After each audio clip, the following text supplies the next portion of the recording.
Politique et on revient bien sûr sur la nette victoire hier de François Hollande face à Martine Aubry au second tour de la primaire socialiste avec près de 57% des voix. Et avant d'en parler avec notre invité, le premier secrétaire de la Fédération PS des Alpes-Maritimes, Patrick Allemand, bonsoir, on vous retrouve dans un instant. Retour sur ce deuxième tour, il a rassemblé dans notre région encore plus de votants que la semaine dernière, près de 64 000 dans les deux départements. Ambiance hier soir après la fermeture des bureaux de vote à Nice avec Hélène France et Jean-Marc Sarrat.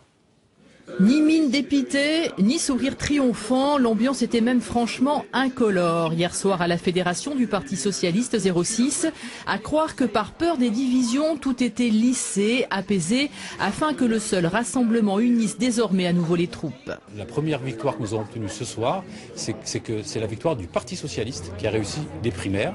Et il y a un vainqueur, c'est le Parti Socialiste, et il y a un perdant, c'est Nicolas Sarkozy.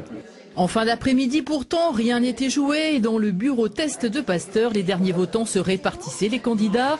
Lors du début du dépouillement, un certain équilibre affleuré, mais très vite les proportions changeaient. Hollande, Aubry. Donc sur les suffrages exprimés, on arrive à